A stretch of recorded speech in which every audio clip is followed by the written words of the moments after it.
The brain physically shrinks in our 30s. This volume loss accelerates when we avoid the high-friction, uncomfortable work of learning new things.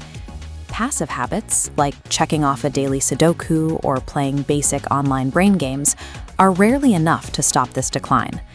These tasks don't provide the level of challenge required to force the brain to adapt. We are often taught to seek out the flow state, where everything feels smooth and effortless. But actual neuroplasticity is rarely a smooth process. It requires the opposite of flow. Over the next 6 minutes, we will map out a precise, weekly, lifetime cognitive capacity protocol. This is a system designed to use specific biological stressors to support brain volume and function as you age. Protecting your brain over the long term requires a move away from passive puzzles and toward a schedule of deliberate, intense cognitive and physical stress. Step 1 is selecting a novel, complex skill that makes you feel incompetent. This might be a new language, a martial art, or mastering complex professional software. Your goal is to reach what researchers call the clutch state. This is a state of high arousal, where your performance is high, but the process feels like an absolute frustrating grind. Flow is the expression of a skill you've already mastered. The clutch state, performing at the edge of your current ability, is what drives actual growth.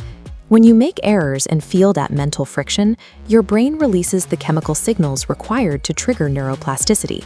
Without that frustration, the wires have no reason to change. A complex partner dance is an ideal example. It forces you to manage spatial awareness, coordination, and social interaction simultaneously, creating a high-friction environment. Feeling incompetent is not a sign that you are failing. It is the biological prerequisite confirming you are providing the stimulus your brain needs to remodel. To build the physical hardware that supports these gains, we use the weekly cognitive capacity calendar. We'll start with a blank 7-day grid. Schedule 1 day for gray matter using the Norwegian 4x4 protocol to increase aerobic capacity and support brain structure. The mechanics are specific. 4 minutes of intense cardio at 85 to 95% of your max heart rate, followed by 3 minutes of rest. You repeat this cycle 4 times. This intensity spikes lactate and cortisol, which helps release the protein BDNF. Research shows this protocol can help maintain the structure of the hippocampus, your brain's memory center, for years. Next, we address your white matter.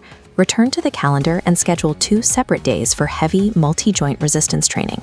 Heavy compound movements increase IGF-1.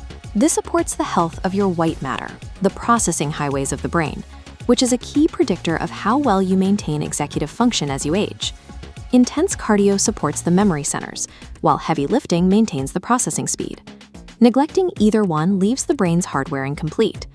Finally, we add 2 90-minute cognitive sprints to the calendar. These blocks are dedicated solely to practicing your chosen clutch state skill. During these sprints, there is one non-negotiable rule. The smartphone must be located in another room. Studies suggest that even a faces-down phone on the table creates an attentional cost, as the brain unconsciously anticipates interruptions, breaking your ability to stay in a high-effort state. If you feel a strong urge to check your phone 20 minutes in, that frustration is a sign that the clutch state is activating. This is where learning happens. However, your brain cannot remodel itself without the proper raw materials. The intense stress of this protocol requires a solid metabolic base. This checklist represents your daily nutritional support: omega-3 fatty acids, B vitamins to manage homocysteine, and 5 grams of creatine for cellular energy. Without these baseline nutrients, high-intensity cognitive and physical work can lead to depletion rather than the structural upgrades you are seeking. You now have a fully integrated framework: cardio to support gray matter, lifting to maintain white matter, and phone-free sprints to drive skill acquisition. Without these interventions, brain volume and processing speed typically follow a predictable path of decline. These protocols provide the specific biological signals required to slow that process and support long-term cognitive durability. Your challenge for the next 24 hours is simple. Execute just one Norwegian 4x4 interval, or one 30-minute phone-free learning block. Move past the discomfort of being a beginner and embrace the frustration of making mistakes. The rate at which your brain ages is significantly influenced by the inputs you provide. These protocols give you a practical way to manage that trajectory over the long term. Subscribe to Podessence for elite education overviews. Get actionable, elite education. Download full episode notes in the description.